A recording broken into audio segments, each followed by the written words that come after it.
Nigel Farage, a prominent figure in British politics and a leading voice in the Brexit movement, has issued a stark warning to the Labour Party, predicting that they will come to regret their decision to ignore the growing public outrage over immigration.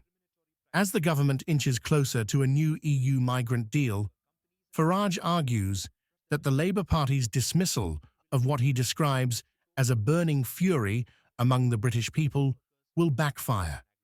With tensions high and immigration remaining a contentious issue, Farage's remarks tap into the concerns of many who feel that their voices are being sidelined in the debate over the country's future immigration policies. As the New Deal looms on the horizon, the question remains, will Labour's stance on immigration cost them dearly, or will they manage to navigate this politically charged issue without alienating a significant portion of the electorate? Well, I mean, they're just negligible declines from all-time record numbers. I think one of the biggest things is house building. Everywhere you go within this constituency, there's 50 new houses here, 100 new houses there. We're told from the Labour government those targets from central government will double. So the impact on an area like this of just the new houses, with, by the way, no more GP surgeries, no new roads, is really, really big. So people are unhappy, and they feel that in the Brexit referendum and in voting for Boris, they voted for all of this to be put under control, and they've frankly been ignored. And that's why they voted for me here. That's why they voted for reform. Nigel Farage expressed strong concerns about the government's handling of immigration and the related impact on local communities. He dismissed the recent small declines in immigration numbers as negligible, arguing that they don't address the root of the problem. Farage pointed out that one of the most significant issues is the rapid pace of house building across the country. Using the example of a specific constituency, he highlighted how new housing developments are popping up everywhere, 50 new houses here, 100 new houses there, with no corresponding investment in essential infrastructure like GP surgeries or roads. According to Farage, the lack of proper planning and resources to support these growing communities has left many people feeling frustrated and neglected. He further emphasized that during the Brexit referendum and subsequent elections, including the vote for Boris Johnson, people were promised that immigration would be brought under control. However, Farage argues that these promises have not been fulfilled, leaving voters feeling ignored and disillusioned. He believes that this growing dissatisfaction is a major factor behind the public's support for his stance on immigration and their desire for real change. Yeah, chap at lunch was saying he met a bloke the other day in Ipswich, just up the road, 22-year army veteran living rough on the streets. And he said, well, how can it be that a bloke like that, that's got a few mental issues, PTSD issues, is on the street, and somebody crosses the channel and gets put in a four-star hotel? It's the sense of unfairness. It's a sense of injustice, and it burns very, very strong. And if Yvette Cooper and Sir Keir Starmer think they can brush this issue under the carpet, they're wrong. Nigel Farage passionately addressed the deep sense of unfairness and injustice felt by many Britons regarding the treatment of military veterans compared to migrants. He shared a story he heard from a man in Ipswich who had recently met a 22-year army veteran living on the streets, struggling with mental health issues, including PTSD. Farage contrasted this veteran's dire situation with that of migrants crossing the Channel, who, he pointed out, are often accommodated in four-star hotels upon arrival in the UK. Farage argued that this stark disparity fuels a powerful sense of injustice among the public, who see it as fundamentally wrong that someone who served the country is left homeless while newcomers receive immediate support. He warned that Labour politicians like Yvette Cooper and Keir Starmer are mistaken if they believe they can ignore or downplay these strong feelings among the electorate. Farage's comments underscore his view that the government's approach to immigration is not only flawed, but also deeply unfair to those who have served the nation, further stoking public anger and resentment. So we rely on imported doctors. What kind of madness is that? And the same for nursing. We've made nursing an unfashionable profession. We've not encouraged people. We've made them go to university to get degrees before becoming nurses. God knows why. And so we take nurses from Africa and places where they're probably needed even more. So no, I think what these figures tell you through all the different sectors, whether it's skills with engineering, whether it's medical profession or care, is we need to be training our own people to do these jobs. And I say that with 9.4 million people of working age in Britain simply not working. Nigel Farage criticised the UK's reliance on imported medical professionals, calling it madness, and highlighting a broader problem in the country's workforce and training systems. He questioned why the UK is dependent on doctors and nurses from abroad, particularly from countries like those in Africa, where these professionals are desperately needed. Farage pointed out that the UK has made nursing an unfashionable profession by requiring prospective nurses to obtain university degrees before they can begin their careers, a move he sees as unnecessary and counterproductive.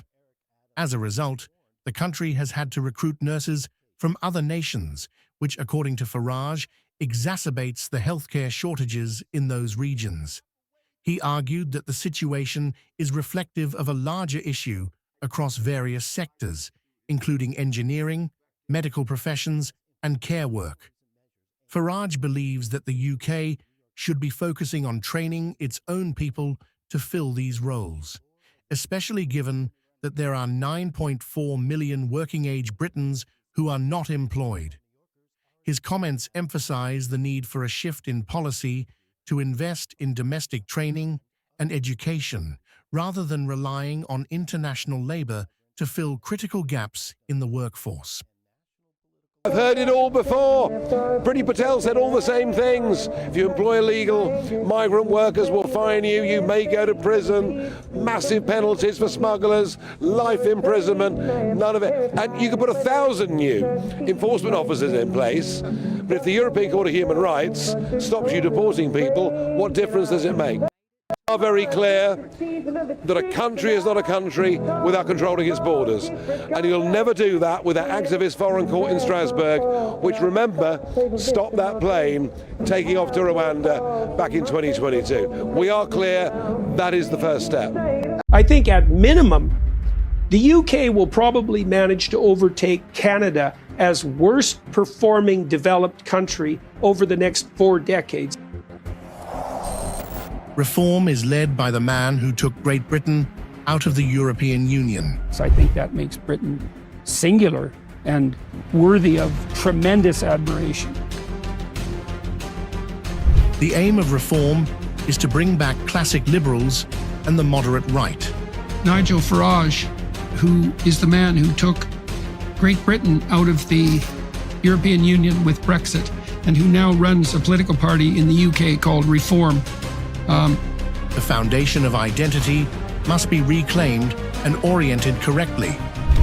The aim of Reform is to shake the Conservatives up, let's say, and return the classic Liberals and the moderate right to something approximating, what would you say, an orientation that's actually based on the fundamental principles of Western civilization itself. British common law translated biblical narratives into effective policy.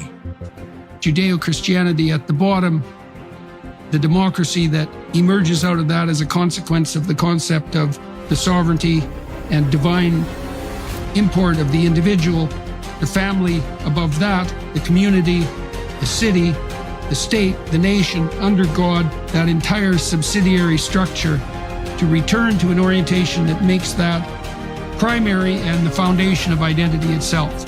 British common law stands as a monumental achievement, says Jordan. It probably did the most effective job of any modern state of translating the narrative structure of the Judeo-Christian biblical corpus into policy. And it did that partly explicitly in its parliamentary structure, but it also did it even more wisely with its common law tradition. If globalist liberals have overrun conservatives, what hides in Labour's shadows? I mean, English common law is a complete bloody miracle. Bottom-up law. I mean, God, what a phenomenal accomplishment. I'm watching with apprehension as the UK populace wanders over the brink, going to elect a Labour government in all likelihood. Self-governance will distill Britain's thoughts and aspirations. This concerns me a lot, because if the Conservatives have been overrun by globalist liberals with a progressive agenda, I can't imagine who's lurking in the background on the Labour side. Well, I can imagine because I worked in universities, so I actually know exactly who's lurking in the background. And so I'm very apprehensive about what a Labour government will do to the UK. Jordan claims that the UK will probably manage to overtake Canada as the worst performing developed country. And the hopes and aspirations of those that voted for them, and I gave them considerable help with that victory, the thoughts and aspirations were that with self-government, the numbers coming into Britain would reduce. With self-government, illegal immigration could be effectively dealt with. And another crucial group, 5.5 million men and women running small businesses, acting as sole traders, believed that the massive regulatory rule book that had been put on top of everybody, taking away their time, their effort, that could be reduced so that we could encourage entrepreneurship. We could encourage real economic growth. And so the Conservatives were riding on the crest of a wave, and many said, well, I mean, Boris Johnson will be Prime Minister for 15 years. And what has happened over the last 5 years, in my view, is they have betrayed all of those hopes in absolutely every way. Elected as Conservatives, but they've governed as metropolitan Liberals. They introduced net zero policies. I mean, so insane was some of it that Boris even suggested that we take out of production 30% of our farmland and rewild it. When it came to getting rid of regulations, basically nothing was done. In fact, arguably, for many sectors, they're now living under more bureaucratic control now than they were as members of the European Union. The government abandoned plans to turn legislation into asylum centres.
These English politicians, they speak separately from people. This is a situation in Ireland that's been developing probably since November 2022, when the government here decided to abandon all planning legislation, allow office buildings to be turned into asylum centres, mainly for single males in the 18 to 30 kind of category, and impose those centres into mainly working class communities. communities which are already devoid of any real services and are abandoned in general by the political and NGO class. And we have in Ireland now a country that's run by politicians who are more interested in what their European masters think of them than they are about the Irish people. We've a political and NGO class which is beholden to woke liberalism. And we have, you wouldn't believe, in this country, 33,000 NGOs who receive 6.5 billion euro per year and employ around 200,000 people to lobby government. And the big one is legal immigration. And just to give people some context on this, in the late 1940s, it was very much felt that we owed a huge debt to the British Empire, British Commonwealth, because in two world, 40% of the contribution came from the Commonwealth. Canada, of course, your home country, being one of the most remarkable of them. And so began legal immigration from the West Indies and elsewhere. And it ran all through the late 40s, the 50s, the 60s, the 70s, the 80s, the 90s, right up until Tony Blair got in. It ran all through that period with a net migration level of 30 to 40,000 people a year. Murray is worried about the United Kingdom in these circumstances. Malachy, how does this happen? We've got an audience here yesterday, over the weekend and today who are looking at this and saying this wouldn't be allowed to happen in England. And these politicians, they speak separately from people.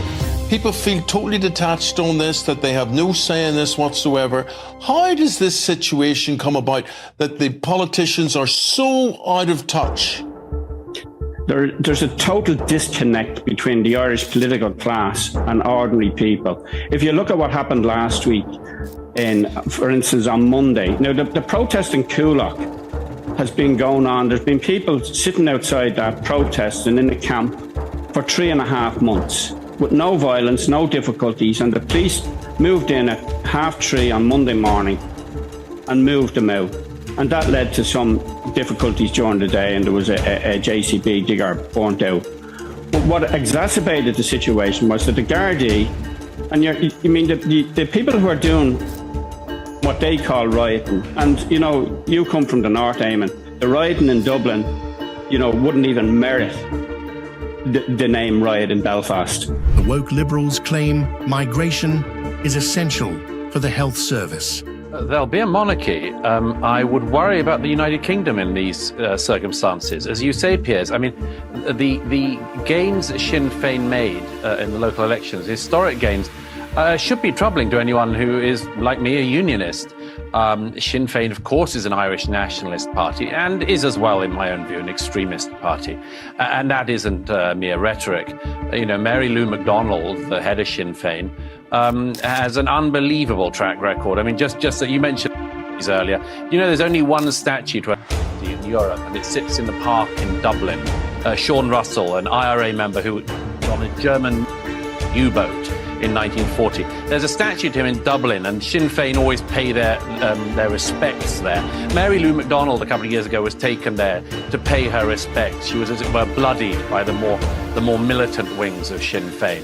That's totally normal in Sinn Féin history. It's not just that they were an extremist party in the past, it's that they are in the present. It's not just that they're Irish nationalists, that they are actually extreme Irish nationalists, violent Irish nationalists, always have been, and seem to continue to be. I think it's an incredibly worrying development. As you say, alongside the ongoing success electorally of the Scots nationalists in the north, it's certainly possible we could see the breakup of our country. It's something where I think everyone who recognises that the United Kingdom's been an enormous force for good in the world should really be very worried about. We should be very troubled by that.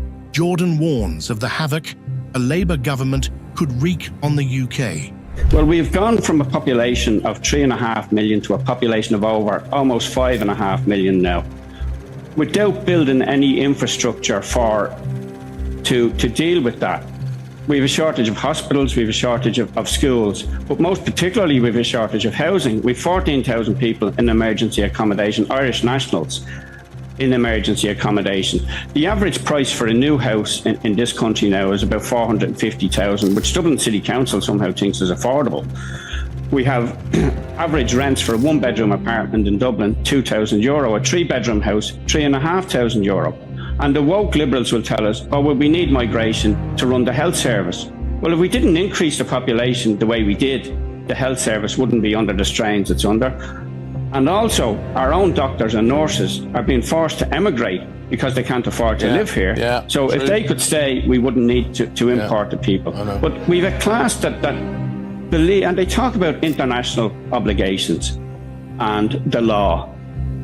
As far as I'm concerned, the government's obligation is to its own people. And we had the ludicrous situation, for instance, of the High Court in Dublin saying that the Irish government couldn't deport anybody back to the UK because of the Rwanda policy.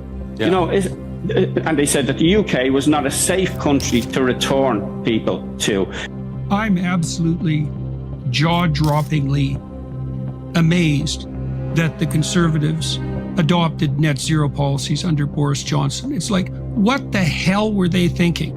You know, the most skeptical part of my brain, and I suppose the rude part, thinks that this was cooked up by Boris Johnson to impress his young wife on the personal side, and that the Conservatives as well as a group lacked a vision so comprehensively that they had to turn to this idiot climate apocalypse mongering that's used by power-mad tyrants to cow the public into delivering them all the authority and power. The centre-right must be reshaped to reflect the silent majority's voice. And so, what do you think a Labour government will do to the UK? Yeah, I mean, Keir Starmer has no leadership qualities whatsoever. He is devoid of any sort of charisma at all. And people do need a leader, that inspires them to a certain degree. He's kind of doing well because he's not the Conservatives, and there is revulsion. There is revulsion at them, a sense of betrayal about them. On the face of it, his manifesto on climate change is almost identical to the Conservatives. His manifesto on economics is almost identical to the Conservatives. But I think we know that what we'll see is trans ideology in the ascendancy. We'll see more legislation designed to divide us up into different groups rather than bring us together as human beings equal before the law. I look at his potential front bench of the top ministers. I see very little competence whatsoever. He's almost going to win by default, as opposed to, a big enthusiastic wave of support. And so in some ways, I think there's every opportunity for this just to be a one-term Labour government. There'll be no honeymoon. There'll be no sort of after-victory glow. He faces a big set of problems, the ones I mentioned earlier, the population explosion, the fact our public services don't work, the fact young people can't get a house and even their rents take up over half of their income. And he won't have the solutions to any of it. He's campaigning on a slogan of change, but actually it'll be more of the same, just ever so slightly worse. Anti-oppression activists in the US decry UK colonialists due to the UK's success. So here's the opportunity. The opportunity is to reshape the centre-right of British politics, to be where the silent majority actually are. Now, I know that the British Conservative Party have been around for 190 years, but nothing necessarily lasts forever. And what I'm doing with Reform UK is I am taking those stances on all of those issues that I think give us the kind of radical change that we need. And I use the word radical in an old-fashioned sense of the word. You see, I'm a traditionalist. I think that our culture matters. Breaking up into these sort of mini national states within the United Kingdom, I think would be a disaster. So first of all, we have to accept to some degree that the willingness to use power and compulsion and to keep is relatively ubiquitous across the entire human family, let's say, and that opposition to that emerges with difficulty and rarely. And then you have to ask yourself, what are the preconditions for that kind of opposition? And it was certainly the case with Wilberforce, as far as I can tell, that he was driven by the conviction that all men and women are made in the image of God, and that it was a violation of a transcendent ideal that in and of itself was the violation of a transcendent ideal. And that is something that's deeply rooted in the Christian tradition. I have tried to think my way around this, right? Because I don't like to multiply unnecessary metaphysical presumptions. But I can't see at all that opposition just would have emerged the way it did in Britain if it wouldn't have been able to draw on a well of metaphysical and religious presupposition that was predicated on the idea that each person has a soul, and that soul in some manner has a divine value. And so, yes, I think that makes Britain singular and worthy of tremendous admiration. Britain's governance legacy worldwide is no mere accident, believes Jordan. You know, the anti-oppression people in the US who decry the UK colonialists in particular for their oppressive policies are spitting in the face of the only political system that ever successfully controlled, and not only practically because of the British Navy on the high seas, but also metaphysically and politically.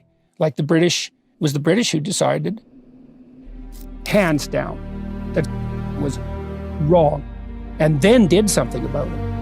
And that was documented historical reality. The reason for that is because the British parliamentarians were called to their conscience by English evangelical Christians, essentially, Wilberforce in particular, who said, by the doctrines that you claim to regard as holy, this should not stand, and therefore can't. And Britain did that, and the Brits as well, even in relationship to the empire. It was at the same period of time that the Brits were already deciding that colonial rule in India had to be aimed towards the emancipation of the Indian people and their elevation as responsible individuals to the realm of sovereign citizenship. And that's an amazing thing for an empire to conclude.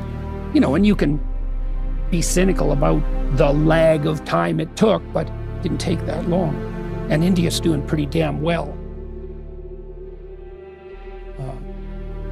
And I think that the British bequested their gift of governance all around the world. And that's not fluke, and they deserve credit for it. And it would be a catastrophe for Great Britain to fall down the rabbit hole of self-abnegation and not realize that it's an amazing place. I mean, there's no US without the UK. I mean, the Americans like to think that, the tradition of freedom in the US is the American Revolution. It's complete bloody nonsense. And we knew that in Canada because we knew that what the Americans did in their revolution was fight for the rights of Englishmen. And that is what they did. And that doesn't take away from the American Revolution, but it links what happened in the US to, a historical progression that had gone on for centuries before that, and that was unstoppable, right?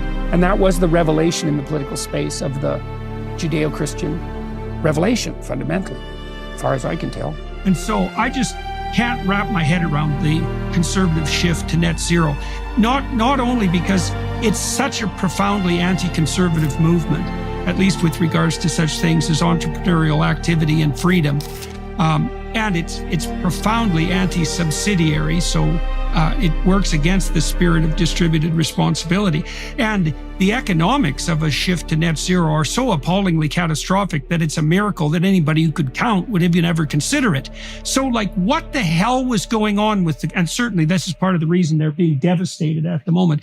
What in the world was going on with the Conservatives? Where were their heads at? If anyone thinks that all of this just glides by endlessly without any political consequence, I'd just say, raise your eyes a little and look to the continent. They're offering people the best chance they'll ever have in their lives to get to civilization or civilization to get to them. Some people wished for chaos, only to be proven wrong along the way. I've no particular desire for the worst things I diagnose and worry about happening coming to be. I mean, I think there are some people who are so incredibly narcissistic that they would rather the world went to hell as they predicted than that they would prove wrong along the way. We pretend that the opposite in reverse is not going to have any implications and consequences.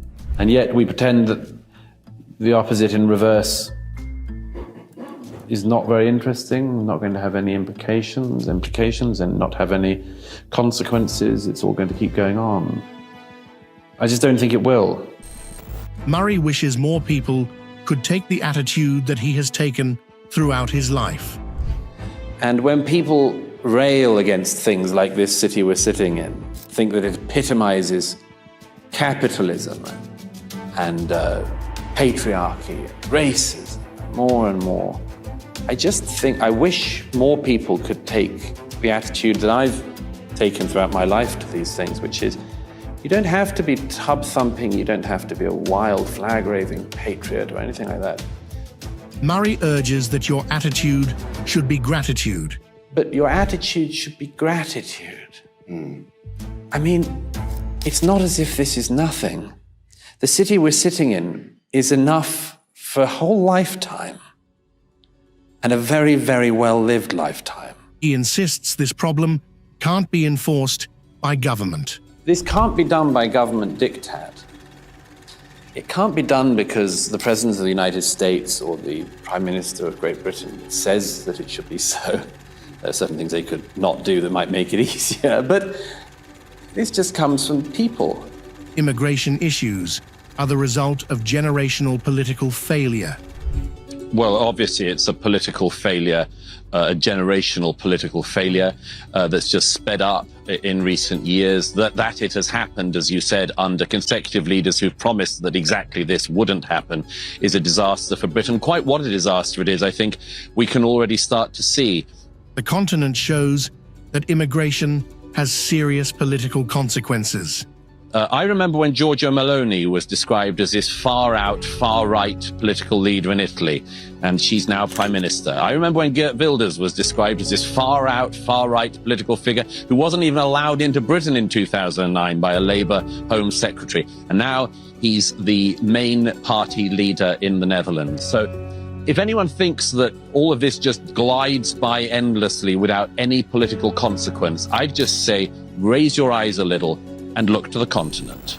For the first time, a border force is returning migrants to France. A border force takes migrants back to France for the first time. Wow, that's amazing. Border force took migrants rescued from the Channel back to France for the first time yesterday, because the Prime Minister says, or as the Prime Minister says, he wants an asylum seeker returns deal with Europe. Now, this is an unprecedented step, I think it's fair to say, actually. 13 asylum seekers were taken to Calais. Now, what does this mean? Does it actually signal a closer relationship between Britain and France, an entente cordiale? And of course, this comes when the EPC is meeting as well. And of course, Keir Starmer all over the leaders of the European countries. This week, we hit the milestone of over 1,000 migrants crossing via the Channel in a week.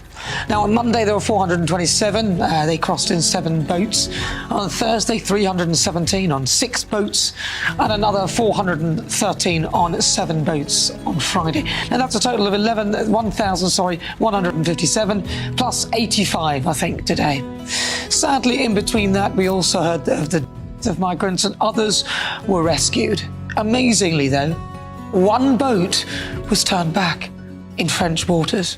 The parties have been talking about immigration, but what does the public think? Well, an exclusive poll for Sky News has found that across the country, 43% of people asked thought that immigration has a negative impact on British society. That's compared to 35% here who say it has a positive impact. So clear difference there. And there are also clear differences between age groups. 54% of 18 to 24-year-olds thinks that immigration has a positive effect. But the older you get, the lower this number comes down. When you get to 65 and over, only 20% of those people thought immigration is good for society. And the results vary according to location. Actually, it's only in London and in Scotland that people were more likely to say that immigration has a positive impact. So the lighter the colour here, the less supportive people are of immigration. You see that band here. Northern Ireland not included in this survey. Reform is the only party seen as honest about immigration views. But the poll also revealed deep political distrust among the public. 52% of people said they think Labour aren't telling the truth about what they really think about immigration. Not much better for the Conservatives, only 49% here, so not a big difference, saying the same thing about them. The Lib Dems doing slightly better, maybe they spelled it out better. But every region, every demographic distrusted the main two parties here on this point. The exception here, Reform UK, the only party people think are telling the truth about their views on immigration. 60%, big number, agree the party was saying what it genuinely thought. That doesn't mean they necessarily agree with the public, but they do think they're saying what they think. And the people don't really trust the main two parties to follow through on their promises. People thought that immigration would increase under both a Labour, that's what they're talking about here, and under the Conservative government, whatever it is, despite believing that the policies of the parties is to reduce it.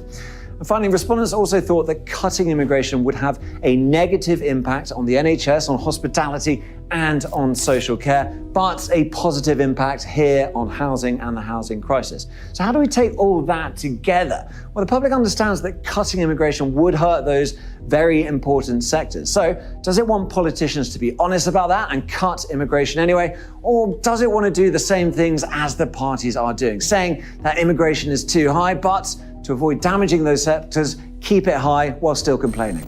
Murray urges us to live the good life we fought for until yesterday. My own view is that it should partly be done by living the life that we thought to be a good life until yesterday. We're very unlikely to come up with an entirely new definition or invention, very unlikely that we're going to invent new gods, very unlikely we're going to come up with new religions, very unlikely we're sitting here in Florence, very unlikely we're going to be able to do anything this good again. So why don't we have the recognition of what a good life was that was very recognizable until yesterday? Now, that can't be done. Roger Scruton and I were talking about this recently. This can't be done by government diktat. It can't be done because the President of the United States or the Prime Minister of Great Britain says that it should be so. There are certain things they could not do that might make it easier, but this just comes from people. It comes from individuals and people leading by example. When I discuss many of the things that came up in The Strange Death of Europe, sometimes people say to me, you seem,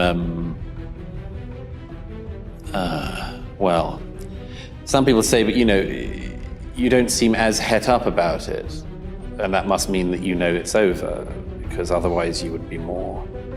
Yes, there's a difference between fight and resignation. Yes. There's a difference between those two. And you work out, don't you, as an adult, what it's worth wasting yourself on, and what points you should keep making, and when you've made them enough, and when you've hit your head against that wall enough, and you just have to work it out. And I've said everything I can to try to warn my fellow countrymen and Europeans and Americans and others who've taken the book to heart of what I think is happening. But I don't intend, I've done my best shot at it. And my own view is that after that, you have to live the life that you ought to live in the civilization you enjoy. And you see, it's more than enjoyment, obviously, isn't it? One of the problems, one of the things I wish one could communicate better to people is that all the things that they think are excluding people are not. They're offering people the best chance they'll ever have in their lives to get to civilization, or civilization to get to them.